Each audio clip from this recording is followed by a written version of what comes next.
पिंडिकाच्या आरामात राहत होते. सर्वात जास्त अरहंत भिक्खू हे तिथंच झालेले. सर्वात जास्त ब्राह्मण समाजातले भिक्खू हे तिथंच झालेले आणि ते अरहंत झाले. पुन्हा त्यांच्या मनात ब्राह्मण, क्षत्रिय, वैश्य किंवा आपल्या स्वतःच्या घराण्याचा अहमपणा, अहंकार उरला नाही. जेव्हा अरहंत होतो तो मनुष्य परिपूर्ण विमुक्त होतो, राग मुक्त होतो, द्वेष मुक्त होतो, लोभ मुक्त होतो, एकशे आसक्ती राहत नाही. म्हणून भगवान बुद्धाला आपलं मन क्लिअर होण्यासाठी, आपलं मन परिपूर्ण हे सम्यक मार्गानं वागायला तयार होण्यासाठी रात्री 1 वाजता भगवान बुद्धाची परवानगी घेऊन देवता लोक यायचे, देवी लोक यायचे. ते 12,000 देवता आणि 12,000 देवी असा त्यांचा समूह राहायचा आणि ते भगवान बुद्धाला प्रचंड मोठे असे बुक्के घेऊन यायचे. वेगवेगळ्या फुलाचे असे मोठे मोठे चांगले गुच्छ, प्रचंड सुगंधित असलेले, आणि ते गुडघ्यावर चालत 100 फुटावून यायचे ते भगवंताच्या चरणाजवळ आणि भगवंताच्या हातामध्ये ते वेगवेगळे सुगंधित फुलांचे गुच्छ देऊन ते प्रणाम करायचे. आणि मग आपलं हात असे जोडून शरीर वाकून कमरेपासून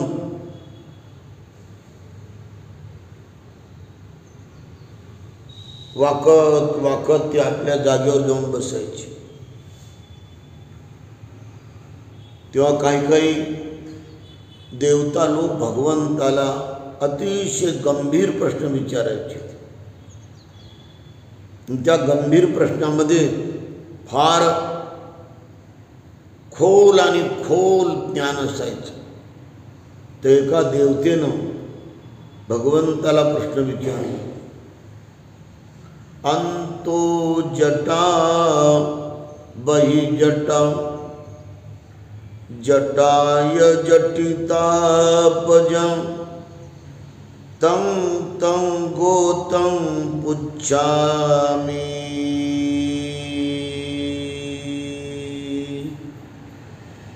ओ इमं जटये जटं. हा देवतांनी विचारला प्रश्न. भगवान, आतमध्ये जटा आहे, बाहेर जटा आहे. जटामध्ये तृष्णा म्हणजे गुंतून गुंतून गुंतून माणसाला ते हैराण करते. जसं लांब ज्याची केस आहे ते विचरून विचरून ते जटा जसे साफ करतात, अशा हे चित्तामध्ये गतानुगतिक अशी वेगवेगळे प्रश्न आहेत. तेव्हा भगवान जटानं सारे हे जग, सारे लोक जखणलेली आहेत, जाम झालेले आहेत. याच्यातून आपली सुटका कशी होईल, आम्हाला आपण सांगितलं तर बरं होईल. तर भगवान त्याचं उत्तर देतात, चित्तं पय्यं भावयं सोऽयमको भिक्खु को इमं जटये जटं. जो व्यक्ती शिलावर प्रतिष्ठित आहे, ज्याचं पाया जीवनाचं सील आहे, आणि चित्त आणि प्रज्ञेची तो सदैव भावना करतो, एक सारखी तो ध्यान करतो. चित्त आणि प्रज्ञा क्षण प्रतिक्षण आपल्या चित्ताला तो निहाळतो, संशोधन करतो, त्याचं अवलोकन करतो, त्याचं निरीक्षण परीक्षण करतो, अनुसंधान करतो आपलं चित्त. आता माझं चित्त कोणतं आलं? गुंगी आली का? संशय आला का? गोंधळ आला का? आता चित्तामध्ये द्वेष आला का? आता चित्तामध्ये जांभई आली का? कोणतं चित्त आता आलं? त्याचं जसंच्या तसंच आपण जेव्हा त्याला पाहतो जाणतो की अरे असं चित्त आलं. चित्ताचं ध्यान आपण सदैव केलं पाहिजे. आपल्यातूनच ही चित्त तयार होते, आपणच त्याची निर्माते असतो, आपणच त्याला तयार करतो. मग आपण पाहायला काय हरकत आहे? जसं आपण त्याला पाहिलं की अरे आता जांभईचं चित्त आलं पण आवाज करायचा नाही, आता संशयाचं चित्त आलं तर त्याला तसंच जाणायचं की जसं ते चित्त आलं. आता द्वेषाचं चित्त आलं तसंच जाणायचं. आता आसक्तीचं चित्त आलं, कोणावर तरी मन गेलं त्याचं चित्त आलं. आता वासनेचं चित्त आलं तर त्याला तसंच जाणायचं. आपण तटस्थ आपण प्रज्ञेनं जर त्याला जसं आहे तसं जाणलं तर कर्मानं ते असं लूज क्षीण होत जाते. आणि अशा प्रकारे त्याची जी तीव्रता आहे, त्याचं जे उजागर वाहन आहे ते असं कमजोर होत जाते. आणि याप्रमाणे या धम्म पद्धतीमध्ये विकाराला क्षीण करायचं, द्रष्टाभावानं पाहून त्या विकाराचं जे उजागरपणा आहे किंवा त्याची जी तीव्रता आहे ती अशी कमी करता येते. आणि पूर्णच्या पूर्ण असे विकार आपल्याला शांत करता येतात. ही पद्धत फक्त भगवान बुद्धानं शिकवलेली आहे. तेव्हा चित्त आणि प्रज्ञेची साधना जो करतो, आणि ही साधना फार महत्त्वाची आहे. याच्यात जितका माणूस जास्त उतरल, खोल जाईल तो चित्तामध्ये आणि प्रज्ञेमध्ये खोल जाईल, तितका तो लवकरात लवकर अंतर्ज्ञानी होईल. अंतर्ज्ञानाची इंद्रिय त्याची पूर्णपणे प्राप्त होतील त्याला. आणि ते अंतर्ज्ञानाचे इंद्रिय ही त्याचे प्रगल्भ होतील, बलवान होतील. तो बसल्या जागी कोणा भरलेले हे भगवान बुद्ध जगातले पहिले मनोवैज्ञानिक आहेत. ज्याला पुढचं हे चित्त काय, दुसऱ्याच्या चित्तामध्ये काय चाललं हे ओळखण्याची विद्या प्राप्त होती. आणि त्याचा आणखी चित्ताचा प्रवास कुणीकडं वाहत आहे, कुणीकडं ते धावत आहे चित्त, हे पण बुद्ध परिपूर्ण आपल्या अंतर्ज्ञानानं त्याच्या चित्ताला परिपूर्ण ओळखत होते. आणि जर ते अरहंत मार्गाकडे येत असेल तर त्याला काय अडथळे आहेत का? हे अडथळे त्याला असतील तर ते दूर करायला भगवान बुद्ध त्यांच्या जवळ जात असत. आणि म्हणून हे 3 विद्या बुद्धाला विशाल रूपामध्ये प्राप्त होत्या. परचित्त विद्या ज्ञान म्हणजे दुसऱ्याच्या चित्तामध्ये उत्पन्न होणाऱ्या अवस्थाला जाणणं आणि अगोदर कुठून आला हा व्यक्ती, पुब्ब निवासानुसती, अगोदर कुठं होता, इथं जो आला तो अगोदर कुठं होता त्याला जाणणं, आणि आता कुठे चालला,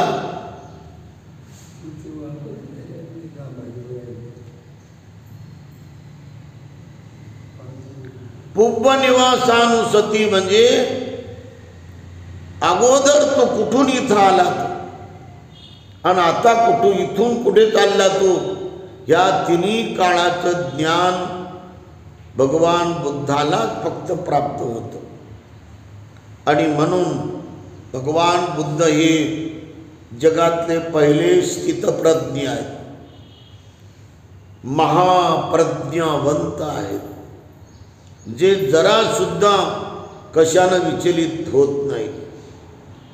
कितीही आणि कोणतेही संकट आले तरी बुद्ध क्षणिक सुद्धा विचलित होत नाहीत.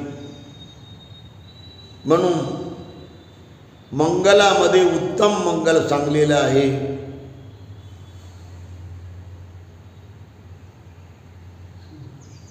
ते उत्तम मंगल शेवटची गाथा आहे आपल्याला. फुट्टस्स लोकधम्मी चित्तं यसन कंपति अशोकं विरजं केमं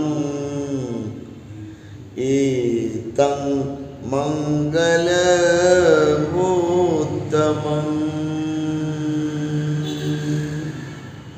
फुट्टस्स म्हणजे ज्याचा स्पर्श झाला. लोकधम्मी लोकातले विषय, धम्मी म्हणजे विषय, जे लोकांमध्ये विषय आहेत. कोणते विषय आहेत? 8 विषय आहेत. स्तुती करायचा विषय आहे, खूप स्तुती करतात. त्याच्यात नसलं तरी सांगत राहतात, चढू चढू सांगतात त्याला. ते काही करत नसेल तरी सांगत राहतात, खूप स्तुती करतात, खूप गौरव करतात. म्हणजे स्तुती करायचा हा विषय लोकांमध्ये आहे. निंदा करायचा विषय आहे. एवढी निंदा करतात ते, एवढी निंदा की बेभान निंदा करतात. 7 पिढ्या तो उघडत राहतात. त्याच्या बापाचं बाप, त्याच्या बापाचा बाप, त्याच्या बापाचं, त्याच्या बापाचं, असे निंदा करतात लोक. निंदा आणि स्तुती, यश आणि अपयश, लाभ आणि अलाभ, सुख आणि दुःख, हे लोकधर्म आहेत, हे लोकविषय आहेत. हे येतात आणि जातात, याच्यावर भरोसा ठेवू नये. परंतु हे जर आले तर आपण विचलित होऊ नये. आपल्या जीवनात सुख आलं, दुःख आलं, ते येतं आणि जातं, ते थांबत नाही. कोणतंही दुःख हे येतं आणि जातं, ते क्षणभंगूर आहे. निंदा कितीही झाली तरी ती येते आणि जाते, ती कायमची राहत नाही. आणि स्तुती, गौरव, किती झाला गौरव तरी तो सुद्धा राहत नाही. लाभ आणि अलाभ, यश आणि अपयश, या 8 लोक धर्माला, या 8 लोक विषयाला जो आपल्या चित्ताला स्पर्श झाला असता विचलित होत नाही, कंपायमान होत नाही, तो हिमालयासारखा राहतो. अशा प्रकारच्या व्यक्तीला महास्थितप्रज्ञावंत म्हणतात. तेव्हा भगवान बुद्धाची या दिशेला त्या दिशेला सर्व दिशेला त्यांचा गुणगौरव होऊ लागला. त्यांचं सर्वीकडे वर्चस्व वाढू लागलं. त्यांची लोक गुणगान गाऊ लागले. भगवान अरहंत आहे. भगवान हे विद्या आणि आचरणाने तेवढेच परिपक्व आहेत जेवढ्या विद्या तेवढंच आचरण. आणि भगवान हे सुगतीला जाण्याचं माणसाला विदित करतात, त्याला जाणीव करून देतात. आणि भगवान हे लोकोत्तर आहे, सर्वात लोकांमधले सर्वात उच्च आहेत ते, अनुत्तरू आहेत ते. त्यांच्याएवढं जगात कोणीच नाही. त्यांच्याएवढं मनानं परिपूर्ण निष्पाप कोणीच नाही. त्यांच्याएवढं मनानं विशुद्ध कोणीच नाही. त्यांच्याएवढं मनानं परिपूर्ण शांतीनं भरलेलं, सहनशीलतेनं भरलेलं, क्षमाशीलतेनं भरलेलं, अनुकंपनं भरलेलं कुणीच नाही. त्यांच्याएवढं तळमळीचं जगात कुणीच नाही. किती दुःखी पीडित लोक असतील तर बुद्ध त्यांची दुःख जाणून, त्यांची पीडा जाणून त्यांच्यातून त्यांना निवारण करत राहतात. एवढे भगवान महाकरुणावंत आहेत. खूप मोठी त्यांच्यामध्ये तळमळ आहे. त्यांच्याएवढं जगात मैत्रीवान कोणीच नाही. त्यांच्याएवढं नम्रतेनं झिजून झिजून झिजून मरणारा, खपणारा जगात कोणीच नाही. असे भगवान आहेत, निष्कलंक आहेत. ते सर्वांचे सोबती आहे, सर्वांना ते साथ देतात. ते देवांचे गुरु आहेत, ते मानवांचे गुरु आहेत. आणि अशी त्यांची स्तुती ज्या दिशेला पसरत गेली त्या दिशेमध्ये लोक रात दिवस बुद्धानुसती, बुद्धाचं ध्यान करत होते. बुद्धाच्या गुणाचं ध्यान, या 9 गुणाचं ध्यान. आणि त्यांचा भिक्खुसंघ हा परम पावन पवित्र होता. असं बोर्ड दाखवण्यासारखं एकाही भिक्खूमध्ये तत्कालीन समाज मनामध्ये हे अनादर नव्हता. आदरत, सन्मानत, गौरवत, जिकडे तिकडे त्यांचं गौरव. आणि लोक त्यांना भोजन दानाला बोलवायचे. राजा एकापेक्षा एक भिक्खूला बोलवायचा. कधी 1000 भिक्खू बोलवले तर पुन्हा 2000 भिक्खू बोलवायचं. तर लोकाला वाटायचं की भगवान बुद्ध आणि त्यांचा भिक्खू संघ राजानं 2000 बोलवले तर लोक आपण 4000 लोक बोलवायचे. आणि जर राजानं 4000 बोलवले जेवायला, भोजन दान, चिवर दान, अष्टपरिष्कार दान, तर जनता ही 8000 भिक्खूला बोलवायची. अशी स्पर्धा त्या काळात चालायची. तेव्हा बाकीच्या पंथाच्या गुरुचं, बाकी संप्रदायांच्या साधूचं वर्चस्व कमी व्हायचं. त्यांना कोणी मान देत नव्हतं, त्यांना कोणी प्रणाम करत नव्हतं, त्यांना कोणी आदर करत नव्हतं. तर या बाबतीमध्ये जैन हे वेगवेगळ्या निग्रंथांचा अनादर होऊ लागला. जैन नंगे साधू, जैन जेवढे काय त्यांनी शेवटी एक षडयंत्र रचलं त्यांनी. आणि त्या षडयंत्रामध्ये एका बाईला त्यांनी पटवलं की काही कर, पण आमच्यावर जरा तू दया कर. भगवान बुद्धामुळं आणि भिक्खू संघामुळं आम्हाला कोणीच मान देईना, कोणी हात जोडणं, कोणी जेवण देईना. आमचा आदर सत्कार पूर्ण बंद झाला. कसंही करून तू भगवान बुद्धाला कलंक लाव. आणि तिला मग सुपारी दिली, कपडे दिली. आणि मग ती संध्याकाळची नटून थटून सजून चांगले कपडे भारी घालून संध्याकाळची निघायची. जेव्हा लोक प्रवचन संपलं भगवंताचं, जेतवन महावीरातलं की तिने जायची रस्त्यानं. लोक म्हणायचे आता प्रवचन संपलं तू कुठं चालली? तर ती म्हणायची मी आज रात्रभर बुद्धासोबत घालवणार आहे. आणि अशा प्रकारे कुठे झोपायची आजूबाजूला झाडाखालं, नाही तर कोण्या ऋषींच्या आश्रमात किंवा कुठंतरी.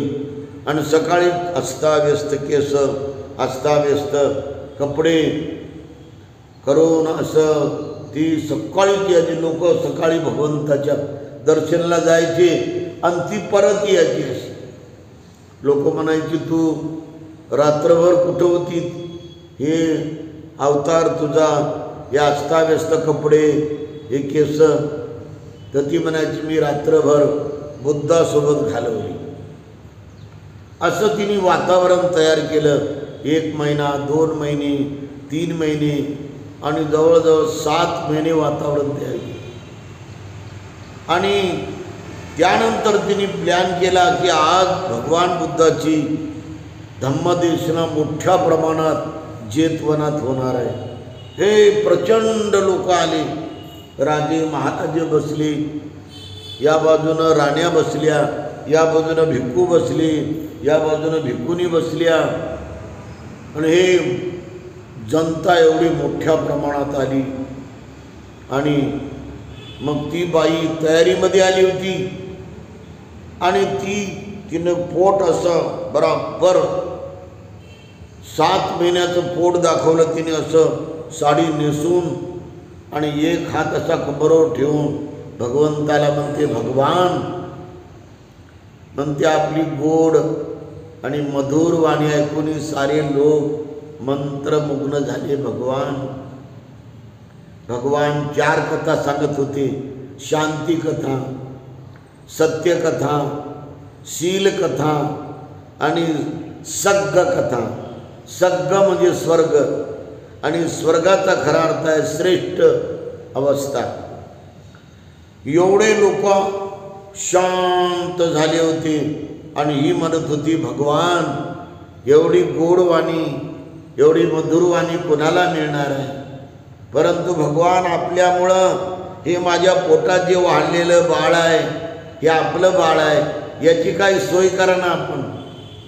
आणि आपल्याला वेळ मिळत नाही तर हे इथं तुमची महाउपासिका बसली विशाखा, तिच्यावर सोपा नाही. इथं तुमचा उपासक बसला, महाउपासक अनाथ पिंडक, त्याला तरी सांगा माझ्या बाळांपणाची सोय करायला. अशी ती भगवान बुद्धावर आक्षेप घेऊ लागली. आणि हे ऐकल्याबरोबर सारे लोक जिथर बिथर झाले, सारे तपले, गोंधळ सुरू झाला. तेवढ्यात असं वर्णन केलं काही लेखकाने की इंद्राचं आसन डगमगलं, हल्लं. आणि इंद्राला कळालं की भगवान बुद्धावर ही अशी आपत्ती आली. तर ते त्या इंद्रानं उंदराचं रूप धारण करून ते पळत पळत पळत आला आणि जेतवनात घुसला. आणि तिच्या लैंग्यामध्ये घुसून त्याने तिचा जो कमरेचा जो करदोडा होता ते करकन तोडला. तोडून तर ते सारं पोट तिचं जे नकली आहे ते खाली पडलं. पण ही कथा काय पटण्यासारखी नाही. कारण उंदराला काय कळणार आहे, कुठं घुसायचं, कुठं तोडायचं. म्हणजे तर्काला जुळत नाही, बुद्धीला पटत नाही. जिथे तर्क आणि बुद्धीला कोणतीच गोष्ट पटत नाही त्याला सत्य कसं मानायचं. तर भगवंतानी तिथे एक जातक कथा सांगितली. आणि ती कथा जशी भगवंतानी सांगली की ती खदखदून हसली बघा.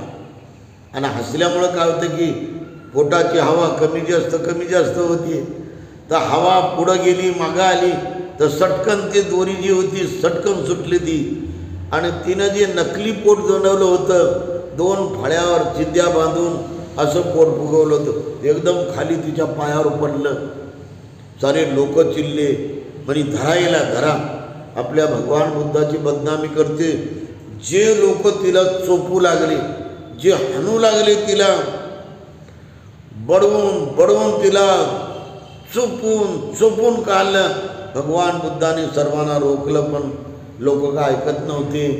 आणि तिला मारत तिला पूर्वेकडल्या दरवाजाकडून खेदडत एकदम तिकडं बाजूला डोह होता त्याच्यात तिनं जाऊन उडी मारली शेवटी. आणि आपलं कर्म तिथं भरावं लागलं तिला. याच्यावर एक गाथा तयार झाली. कत्वान कट्टमुदरं इव गब्बिनीया चिंचाय दुष्टवचनं जनकाय मज्जे संतेन सोमविधिना जितवा मुनिंदो तंते जसा भवतु ते जय मंगलानी.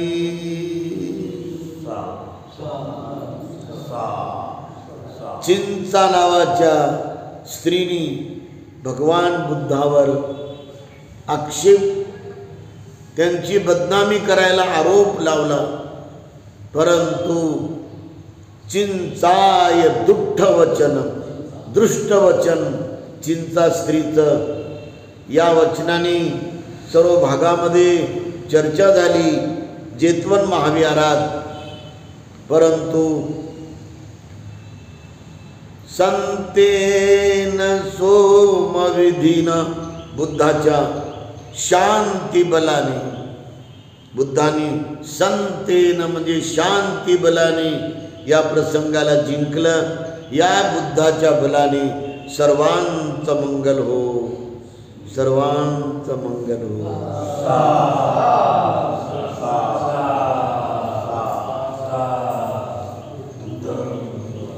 बुद्धं नमामि, धम्मं नमामि, संघं नमामि. म्हणा शेवटची धम्मपालन कर. सायलेंटली म्हणायचे, घाई करायचे, लॉंग उच्चार करायचे.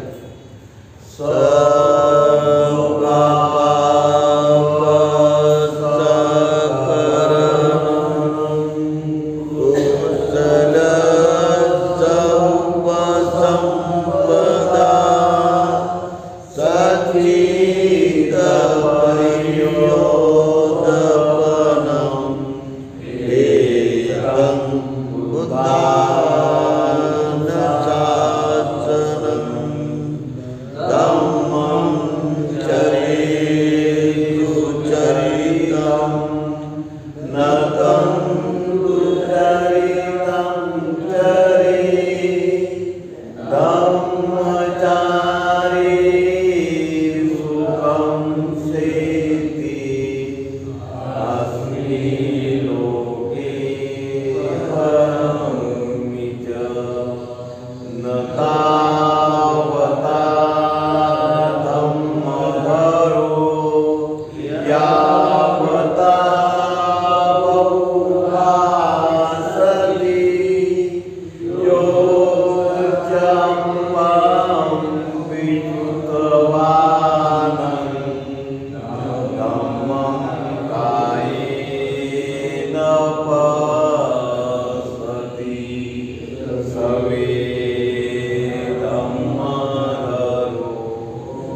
शम्भो मे शरणं वरं एतेन सत्यवचैन होतु मे जयमङ्गलम् नमो बुद्धाय नमो धम्माय नमो संघाय साधु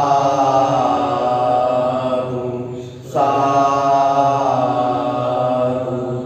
साधु बुद्धं नमामि धम्मं नमामि संघं नमामि अहं वन्दामि सर्वदा। 2% या वंदनेमध्ये थोडी प्रगती झाली. आशीर्वाद. वनवड्ढको बलवड्ढको ज्ञानवड्ढको सुखवड्ढको पय्यावड्ढको ते सच्चेन शीलेन कन्तिमेत बलेन च ते पित्वम् अनुरक्षन्तु आरोग्येन सुखेन च ते।